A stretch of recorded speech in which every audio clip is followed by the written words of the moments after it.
Donc, à quoi sert le parler en langue?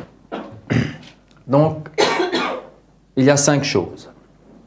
Parler à Dieu, s'édifier soi-même, combattre les esprits, intercéder en faveur des saints et rendre d'excellentes actions de grâce. On va voir une chose après l'autre. Donc, parler à Dieu. Donc, 1 Corinthiens 14, verset 2. Celui qui parle en langue ne parle pas aux hommes, mais à Dieu. C'est en esprit,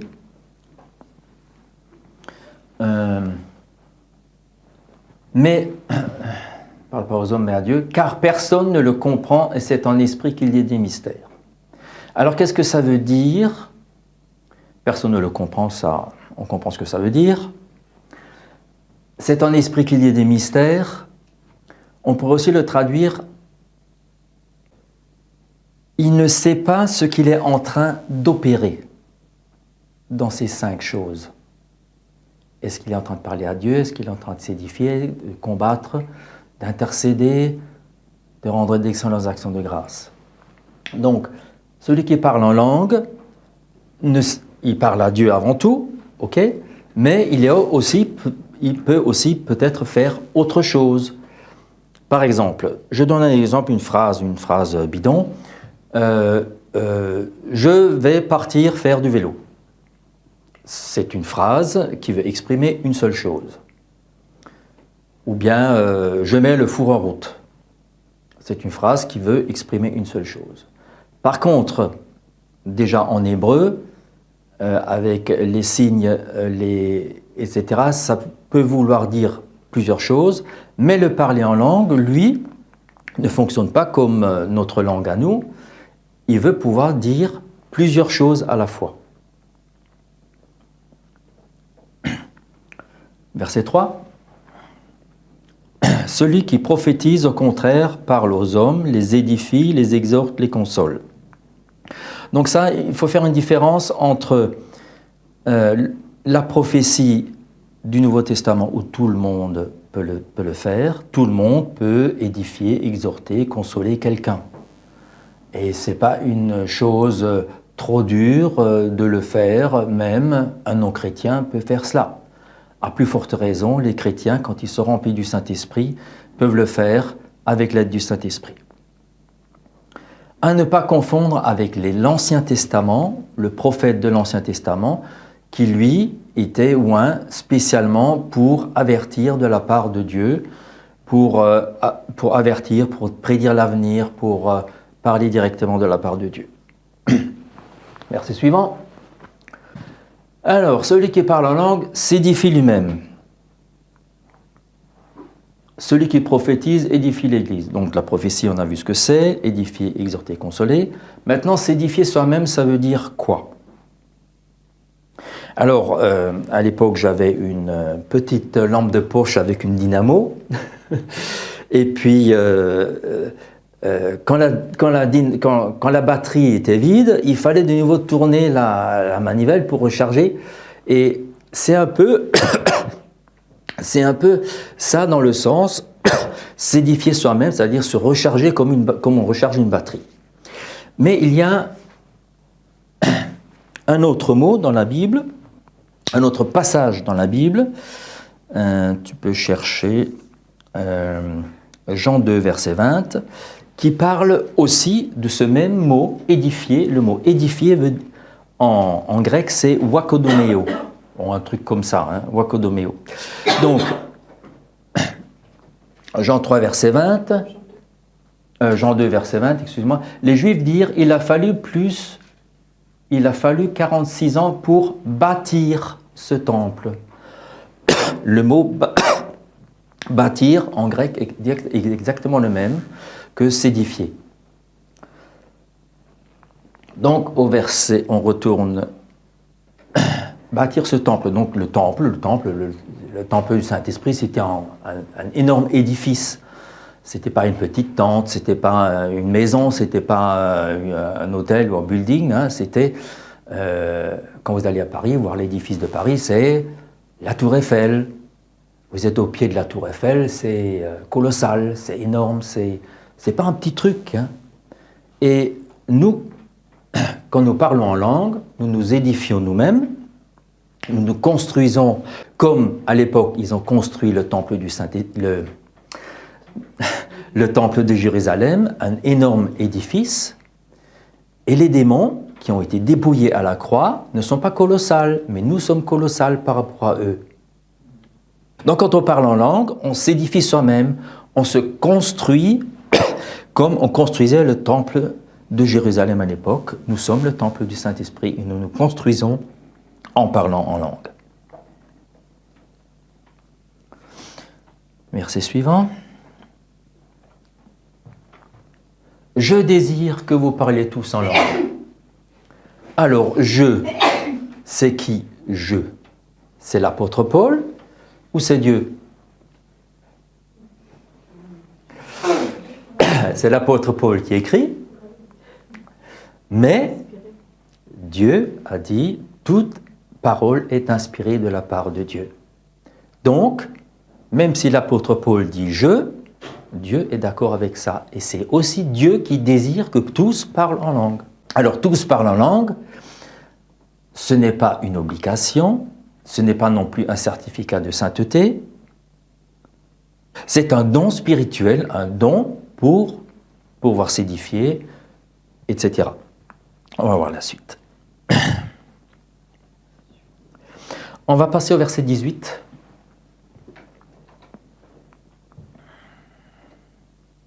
Je rends grâce à Dieu de ce que je parle en langue plus que vous tous. Donc vous voyez cette église d'une centaine de membres à peu près, et qui parle pendant un quart d'heure. Vous additionnez tout ça, ça fait environ tant et tant d'heures. Et l'apôtre Paul, il dit, je parle en langue plus que vous tous, pas plus que chacun de vous, plus que vous tous ensemble. Ok ? On peut donc bien imaginer l'apôtre Paul en train de parler en langue du matin au soir, en se déplaçant, en cousant des tentes, en travaillant, en écoutant les autres parler pour pouvoir leur répondre, etc. Donc ce n'était pas juste 1 ou 2 heures par jour, c'était carrément entre 14 et 18 heures par jour qu'il parlait en langue. Résultat, 2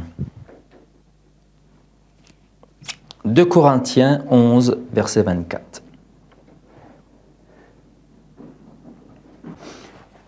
Voilà. 5 fois j'ai reçu des Juifs 40 coups moins 1. Est-ce que vous savez ce que ça veut dire? 40 coups moins 1. Des coups de fouet, c'était.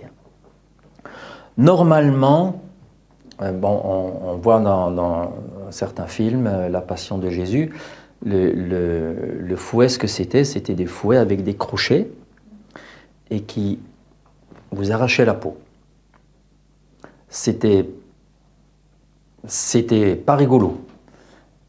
Et pourquoi 39 j'en sais rien. J'ai déjà lu quelque part qu'avec le 40e coup d'habitude il mourait. Je ne sais pas si c'est vrai. Mais en tout cas, vous aviez le dos lacéré et si vous n'étiez pas soigné tout de suite, c'était l'infection.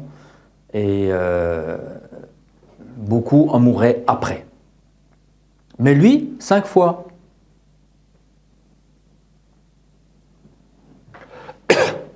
Verset suivant. Ça ne suffit pas. 3 fois, j'ai été battu de verge.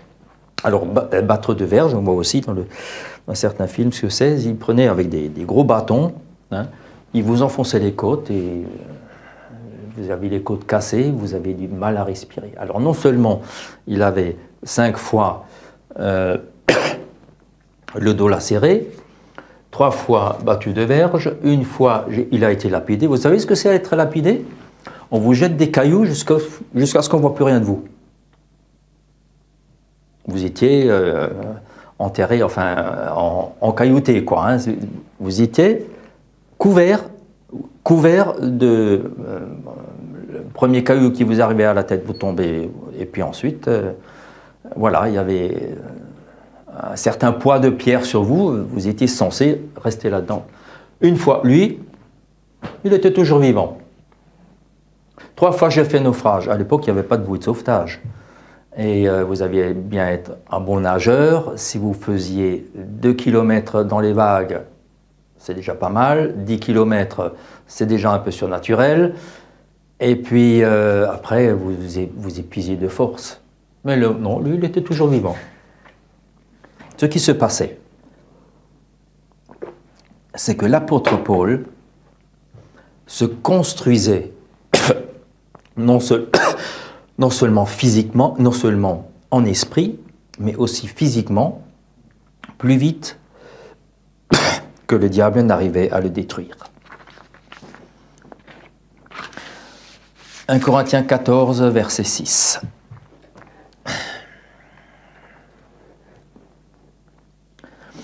Voilà, on va voir donc un autre. Donc ça, c'est le passage de s'édifier soi-même. Hein. Vous voyez l'apôtre Paul qui n'arrêtait pas de parler en langue et qui s'édifiait. Donc il fait le reproche aux Corinthiens, arrêtez de faire ce désordre dans l'Église. Par contre, toute la semaine, oui, allez-y. Hein. C'est ce que moi je fais. Voilà. Donc, on va voir l'autre aspect, c'est le combat de l'esprit. Et maintenant, frères, de quelle utilité vous serais-je si je venais à vous en parlant en langue, si je ne vous parlais pas par révélation, ou par connaissance, ou par prophétie, ou par doctrine? Suivant. Si les objets inanimés qui rendent un son comme une flûte ou une harpe ne rendent pas un son distinct, comment reconnaîtra-t-on ce que joue une flûte ou une harpe? Verset suivant. Et si la trompette rend un son confus, qui se préparera au combat? Qu'est-ce qui se passait? À l'époque, il n'y avait pas de smartphone, il n'y avait pas de téléphone, il n'y avait pas de radio, mais il y avait des trompettes. Je donne un exemple. Quand une armée recevait un ordre, par exemple, avancer, il y avait la trompette qui sonnait 3 do, 2 sol. Je donne un exemple. Hein. Voilà. Donc, toute l'armée, chaque personne avait bien appris le code de la trompette pour que chacun fasse le même ordre. Si un soldat au milieu dedans n'avait pas compris l'ordre, eh ben, il se faisait bousculer à droite, à gauche, il se faisait bousculer par les autres. D'accord? Donc, ce que l'apôtre Paul veut bien dire là, c'est que, vous voyez, dans le combat, il faut être sérieux. On n'a pas à faire n'importe quoi. Il faut bien saisir que le parler en langue, c'est pas n'importe quoi, et le faire dans le bon ordre. Et là, il donne un exemple de combat spirituel où donc toute l'armée est bien dirigée par la trompette qui va bien faire avancer, reculer, protéger l'armée en question. Ok ?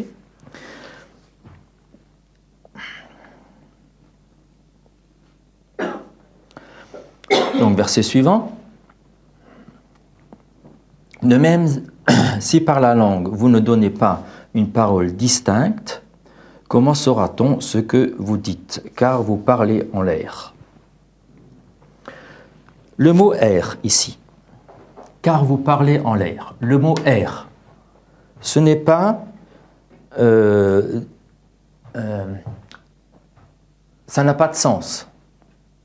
Parler en l'air, ça ne veut pas dire ça n'a pas de sens. Le mot air ici veut dire atmosphère. On va prendre un autre passage. Vous allez comprendre tout de suite. Éphésiens 2:2.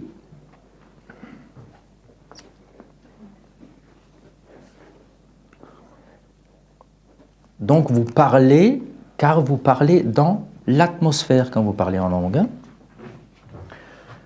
dans lequel vous marchez autrefois sur le train de ce monde, selon le prince de la puissance de l'air. De nouveau, ce mot atmosphère. Donc, quand vous parlez en langue, vous parlez contre le prince de la puissance de l'atmosphère. Éphésiens 6, 12.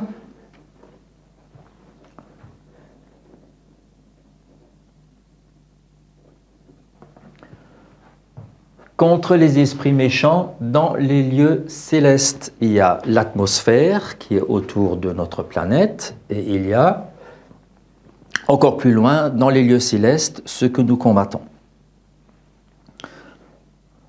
Et c'est comme ça, en parlant en langue, tu peux mettre le verset 14-10 en attendant, c'est comme ça que en parlant en langue, que beaucoup de réveils ont commencé. Des personnes qui se sont rassemblées, qui ont prié ensemble, qui ont prié en langue. Et parce qu'ils priaient en langue, le Saint-Esprit pouvait mieux agir à travers le parler en langue, parce que personne ne le comprend, mais Dieu utilisait la langue pour détrôner les puissances de l'air. Un témoignage, je veux donner un témoignage. J'étais sur une colline, et c'était la nuit, je regardais autour de moi, j'avais le temps, je me disais tiens si je priais. Puis je commençais à prier en français, et puis bien vite, tu sais plus quoi prier quoi. Hein. Alors on prie en langue, bien sûr, puis je prie en langue pour une certaine ville, donc j'ai dans les mains, je prie en langue. Et puis, je dis tiens pourquoi pas prier pour l'autre ville à côté, et puis prier pour l'autre ville à côté. Et encore une ville à côté, la troisième fois, je me dis, tiens, à chaque fois, ça change d'intonation. Bizarre. Donc je continue, une autre ville, puis je fais tout le tour comme ça. Et en revenant à la première ville, je dis, tiens, je retrouve la même intonation que la première fois que j'ai prié pour cette ville. Et je continue comme ça, et je remarque qu'à chaque ville avait son intonation pour parler en langue. Donc j'ai fait le tour 3 fois comme ça, et à chaque fois j'ai remarqué que chaque ville avait sa prière en langue. Donc ça c'est le Saint-Esprit après, qui sait quoi prononcer. Moi je m'en occupe pas, je réfléchis pas, je fais. Et le Saint-Esprit m'utilise. Une autre fois, j'étais dans une voiture et je roulais, j'étais seul, je priais, je louais le Seigneur et bien vite, les mots en français, on n'en a plus. Donc on utilise le parler en langue. Et puis, là de nouveau, j'écoute bien et je dis tiens, ça change d'intonation. Puis je continue à rouler. Tiens, ça change d'intonation. Je continue à rouler. Et maintenant, je vais faire gaffe. Quand est-ce que ça change d'intonation? Et si à chaque fois que je rentrais dans un village, ou que je sortais dans un village, ou que je passais un ruisseau, ou que je passais une limite, c'est chaque fois à ce moment que ça changeait d'intonation. Elle dit, ah ben Seigneur, c'est merveilleux. Pas besoin d'aller sur la colline. Dans la vallée, ça marche aussi. Alors, 14 verset 10. On va voir, on est passé du combat de l'esprit, l'intercession en faveur des saints.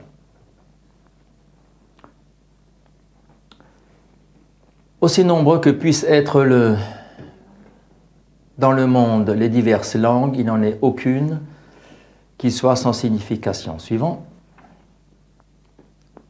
Si donc je ne connais pas le sens de la langue, je serai un barbare pour celui qui parle, et celui qui parle sera un barbare pour moi. Qu'est-ce que ça veut dire ce mot barbare? Donc, j'ai regardé dans le grec, barbaros. celui qui parle une langue étrangère ou une langue non comprise par un autre, utilisé par le grec pour tous les étrangers ignorants les langues grecques, comme aujourd'hui l'anglais. Moi, je suis un barbare parce que je ne connais pas l'anglais. Voilà. C'est simple, hein? Ouais, c'est très simple même. Alors, quand vous parlez en langue et que ça vous semble être du charabia ou du barbare, eh ben c'est bon signe parce que c'est biblique. Je vais vous donner un exemple qui s'est passé réellement dans une réunion de prière. Il y avait, je ne sais pas combien ils étaient, il y avait, c'est le pasteur qui me l'a raconté, hein, donc il y avait une réunion de prière, il y avait un parler en langue, comme ça, dans la réunion de prière, quelqu'un qui a parlé en langue, et puis ça n'a pas été interprété. On va dire aïe. Donc la personne en question se culpabilise. Qu'est-ce que j'ai fait? Qu'est-ce que j'ai mal entendu? Je suis plus avec le Seigneur au secours. Puis la réunion continue, des chants, l'exhortation. Et puis à la fin, il y a une personne qui vient vers cette personne-là qui a appris en langue et qui commence à lui parler dans une langue étrangère. Alors il dit, pardon, vous ne parlez pas français? Alors il dit, comment ça? Vous avez parlé mon patois de naissance, sans accent, parfaitement, et vous avez prié pour moi. Le sens du mot, je serai un barbare pour, là ça a été pour lui. Hein, voilà. Donc celui qui parlait en langue a tout simplement prié pour une personne qui était là présente, qui ne connaissait pas le Seigneur et qui après s'est convertie.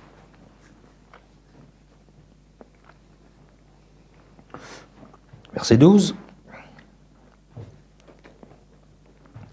Le suivant, quoi. Hein. De même vous, puisque vous aspirez au don spirituel, que ce soit pour l'édification de l'Église, que vous cherchez à en posséder abondamment. Verset 13. C'est pourquoi que celui qui parle en langue prie pour avoir le don d'interpréter. Là aussi. Il y en a qui veulent le don d'interpréter et qui n'ont jamais parlé en langue. Stop. Là, il est marqué, celui qui parle en langue, d'abord, prie ensuite pour avoir le don d'interpréter. Alors, celui qui parle en langue, effectivement, demande à ce que ça soit interprété, mais aussi, si vous voulez interpréter, commencez par parler en langue.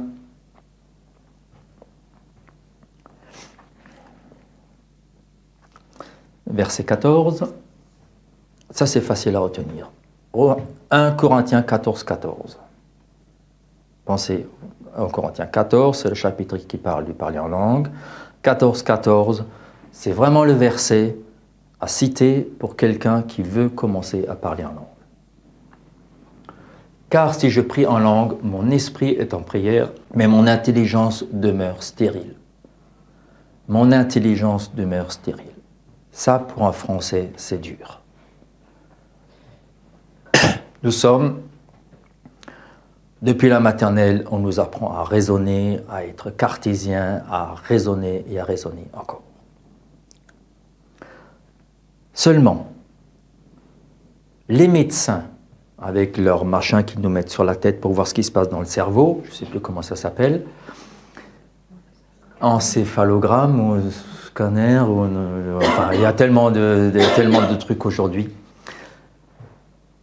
Ils arrivent à voir maintenant dans le cerveau quel endroit est l'intelligence, quel endroit est ci ou ça. Et ils ont trouvé que l'intelligence et le parler en langue sont dans un endroit séparé du cerveau.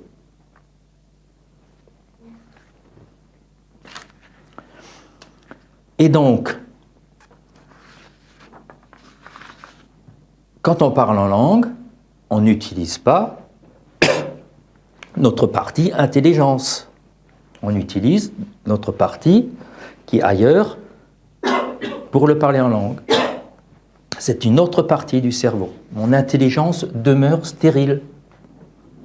C'est pour ça que quand je parle en langue, je peux lire tout en parlant en langue, à voix basse bien sûr, puisque j'utilise ma bouche pour parler en langue, mais je peux calculer, je peux réfléchir à autre chose, je peux conduire, je peux écouter quelqu'un, je peux faire tout avec mon intelligence, tout en parlant en langue. Dans Ézéchiel 22-30, ne le cherche pas, je vais juste les... Mais Dieu s'étonne qu'il ne trouve personne pour prier. Ça, c'était dans l'Ancienne Alliance. Mais dans la Nouvelle Alliance, il peut utiliser n'importe qui pour parler en langue. Et alors, il y a toujours quelqu'un, enfin j'espère, de disponible. Voilà.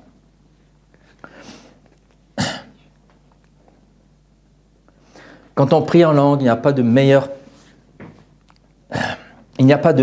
prière que le parler en langue quand on prie pour intercéder pour quelqu'un en faveur des saints.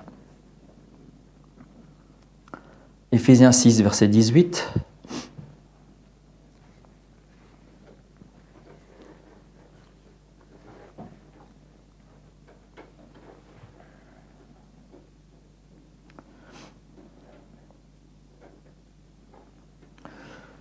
Faites en tout temps. Comment est-ce que c'est possible en français? Faites en tout temps par l'Esprit toutes sortes de prières.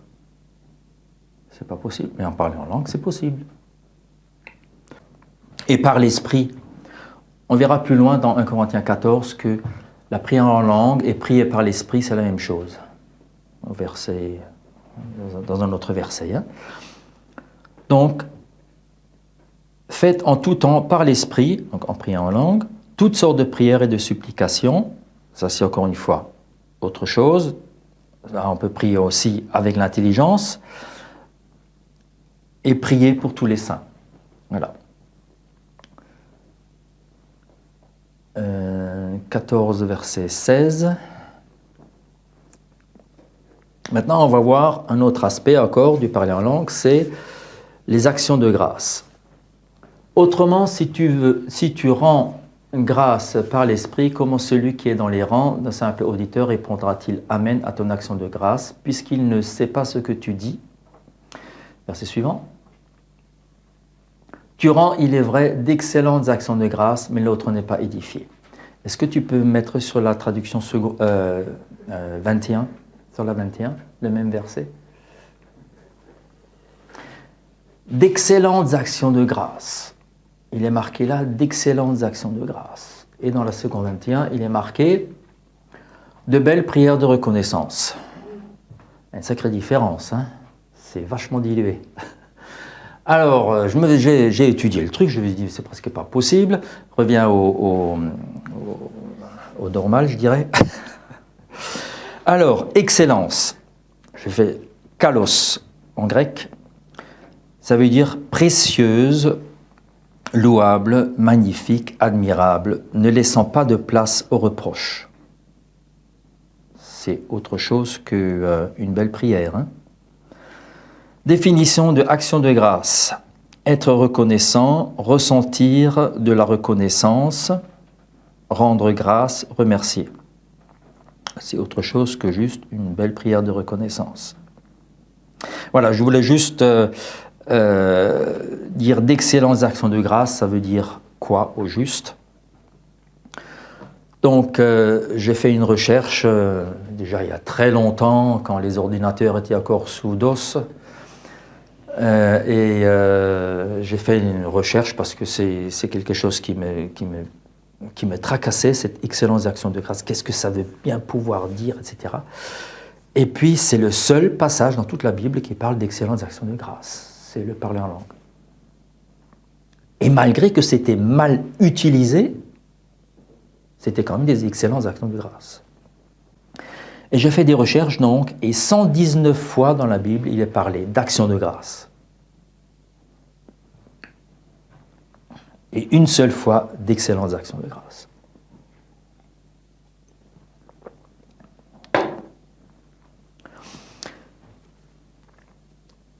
Donc, si vous voulez rendre grâce à Dieu, Parler en langue. Acte 1, verset 8. Personne ne comprend ces choses-là. Personne ne peut comprendre avec son intelligence que le parler en langue peut faire tout cela en même temps. Mais ça, c'est la puissance de Dieu. Acte 1, verset 8. Mais vous recevrez une puissance, le Saint-Esprit survenant sur vous. Vous recevrez une puissance. Voilà. Et là, c'était, à la Pentecôte, c'était le démarrage. C'était pas une fin, c'était pas « Ah, ça y est, je vais m'en parler en langue, c'est super, je suis arrivé. » Non, c'est le début. Vous recevrez une puissance, le Saint-Esprit survenant sur vous, vous serez mes témoins à Jérusalem, en Judée, à Samarie et jusqu'aux extrémités de la terre. C'était vraiment une puissance pour aller témoigner jusqu'aux extrémités de la terre. C'était le début. Et dans notre vie aussi, le parler en langue n'est pas une fin en soi-même, mais c'est le début. Le début pour arriver aux autres dons, le début pour pouvoir fortifier des personnes, pouvoir édifier des personnes, pour se construire soi-même, pour combattre les esprits, pour rendre d'excellentes actions de grâce, pour intercéder pour celui-là, pour notre voisin, etc. Voilà. Avec le parler en langue, on peut faire toutes ces choses-là. Donc n'oubliez pas, c'est le début. Celui qui va essayer d'analyser le parler en langue est forcément confus. Parce qu'il essaye de mettre Dieu, comment dire, avec son esprit cartésien, il essaie de mettre Dieu en boîte, les dons spirituels qui sont surnaturels, il essaye de raisonner avec.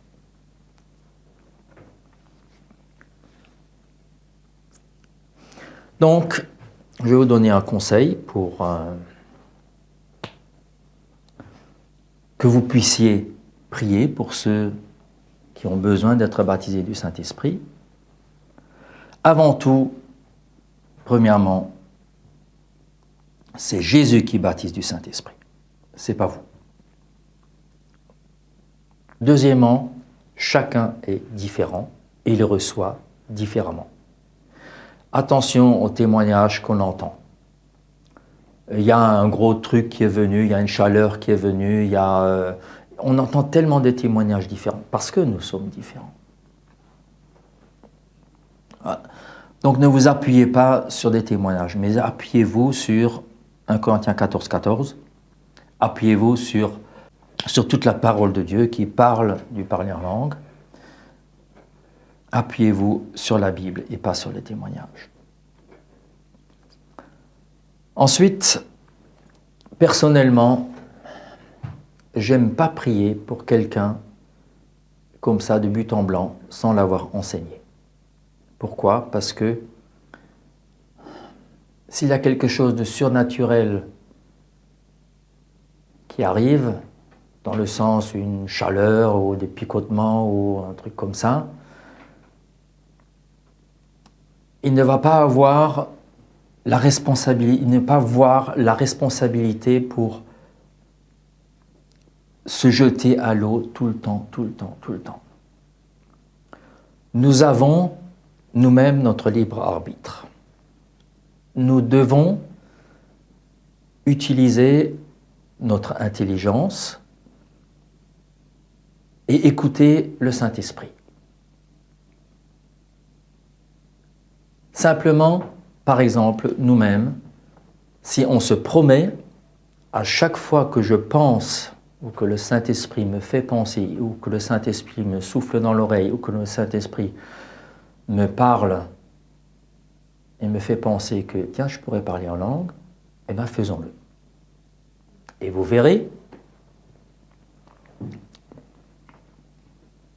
les heures vont passer, et vous allez prier beaucoup plus en langue que vous le faites d'habitude. J'aime bien Smith Wigglesworth qui disait toi avec ton ministère tu ressuscites les morts, il y a des miracles, il y a des guérisons, etc. Tu dois prier pendant des heures. Je dis non, moi, ma prière, ça ne dépasse jamais un quart d'heure. Ah bon? Oui, mais il n'y a jamais un quart d'heure qui se passe sans que je prie.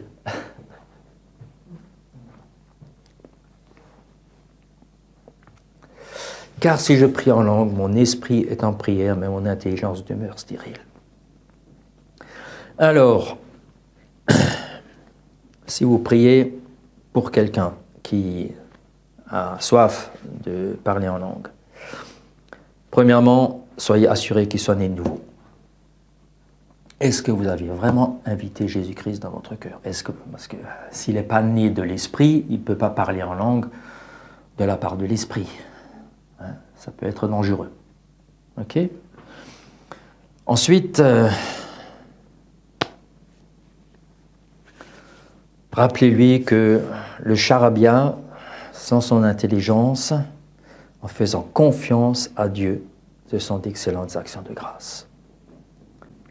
Parle du charabia sans ton intelligence, parle sans ton intelligence. Il y a dans ta tête un endroit pour ton intelligence et un endroit pour le parler en langue. Parle, mais pas n'importe comment. Fais confiance à Dieu dans ton cœur que ça va être d'excellentes actions de grâce.